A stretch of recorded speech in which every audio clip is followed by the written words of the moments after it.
প্রবাস যে যেখান থেকে আমাদের সাথে যুক্ত আছেন সবাইকে জানাই সংগ্রামী সালাম, আসসালামু আলাইকুম। আপনারা জানেন দেশের এমন একটি ক্রান্তিকর সময়, আওয়ামী লীগ, ছাত্রলীগ এবং সরকার এই দেশ থেকে পালিয়ে গিয়েছে। আপনারা জানেন এখন দেশের যে সরকারি যে বিষয় আসো যে স্থাপনা আছে সব আমাদের দায়িত্ব। বিশেষ করে থানা বলেন, মসজিদ, মন্দির, গির্জা আরও যা কিছু আছে এগুলা যাতে আমরা যাতে বিনষ্ট না করি, এগুলো যাতে আমরা পাহারা দেই, যাতে আমরা দেখি যে সরকারের কোনো জিনিস যাতে বিনষ্ট না হয়। কারণ এগুলো যদি বিনষ্ট হয় তাহলে আমরা সোনার বাংলা করতে পারবো না।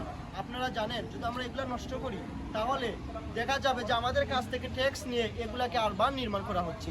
তাই আপনারা সবাইকে আমি হাত জোর করছি যে আপনারা এই যে সরকারি জিনিসগুলো আছে এগুলো আপনারা বিনষ্ট করা থেকে দূরত থাকবেন এবং আপনাদের দায়িত্ব আপনার এলাকায় মসজিদ, মাদ্রাসা এবং মন্দির এবং সরকারি যে স্থাপনাগুলো আছে এইগুলো আপনারা নিজ দায়িত্বে এগুলাকে দেখাশোনা করবেন, পাহারা দিবেন যাতে কেউ বা দুষ্কৃতীরা এইগুলো যাতে বিনষ্ট করতে না পারে। সবাইকে আবারও ধন্যবাদ জানিয়ে আমার ভিডিওটা এখানে সমাপ্ত করলাম। আসসালামু আলাইকুম।